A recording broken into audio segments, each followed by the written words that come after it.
News, सच जरूरी है। नमस्कार दर्शकों, मैं श्रद्धा तिवारी और आप देख रहे हैं MNS न्यूज टीवी। तो आइए देखते हैं आज की खास खबर। एक नजर डालते हैं आज की हेडलाइंस की ओर।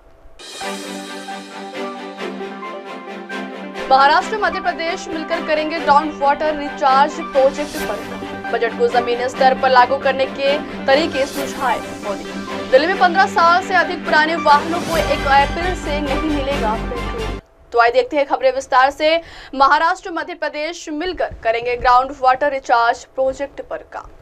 मध्य प्रदेश और महाराष्ट्र मिलकर तापी बेसिन मेगा रिचार्ज योजना पर काम करने वाले हैं। यह दुनिया की सबसे बड़ी ग्राउंड वाटर रिचार्ज योजना होगी। इसके लिए मार्च के अंत में दोनों राज्यों के सरकारों के बीच MOU पर हस्ताक्षर होंगे।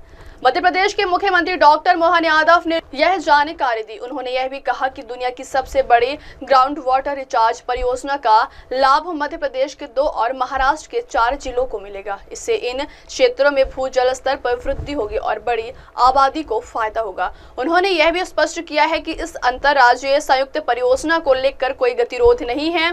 जल्द ही केंद्रीय जल शक्ति मंत्री CR पाटिल और महाराष्ट्र के मुख्यमंत्री देवेंद्र फडणवीस की मौजूदगी में MOU पर हस्ताक्षर किए जाएंगे। ग्लोबल इन्वेस्टर्स समिट के नतीजे उत्साहजनक। मुख्यमंत्री मोहन यादव ने बताया कि हाल ही में भोपाल में आयोजित ग्लोबल इन्वेस्टर्स समिट के परिणाम उत्साहजनक रहे हैं। उन्होंने स्पष्ट किया है कि सरकार सिर्फ निवेश प्रस्तावों तक सीमित नहीं रहेगी, बल्कि 100 करोड़ रुपए से अधिक के निवेश प्रस्तावों को विशेष रूप से ट्रैक किया जाएगा। इसके लिए अधिकारियों को जिम्मेदारी सौंपी गई है कि वे निवेशकों के साथ लगातार संपर्क में रहें और ठोस परिणाम के सुनिश्चित करें।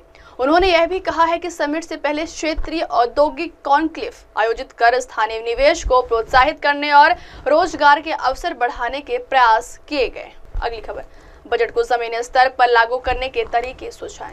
पीएम मोदी ने शनिवार को कृषि क्षेत्र के हितधारकों से आग्रह किया है कि वे मौजूदा योजनाओं को और अधिक प्रभावी बनाने तथा चालू वित्त वर्ष के बजट को जमीनी स्तर पर तेजी से लागू करने के तरीके सुझाएं। बजट के बाद कृषि और ग्रामीण समृद्धि पर आयोजित वेबिनार को वीडियो कॉन्फ्रेंसिंग से संबोधित करते हुए मोदी ने कहा कि सरकार ने तीसरे कार्यकाल में पूर्ण बजट पेश किया है, जिससे नीति में निरंतरता सुनिश्चित हुई है और विकसित भारत का दृष्टिकोण प्रतिबिंबित हुआ है। मोदी ने कहा कि बजट से पहले सभी हितधारकों से मिली सूचनाओं और सुझावों से इसे तैयार करने में मदद मिली। उन्होंने कहा कि अब इस बजट को जमीनी स्तर पर और अधिक प्रभावी ढंग से लागू करने की जरूरत है। उन्होंने कहा कि कृषि को वृद्धि का पहला इंजन माना जाता है और सरकार कृषि वृद्धि और ग्रामीण समृद्धि हासिल करने के लक्ष्य के साथ आगे बढ़ रही है।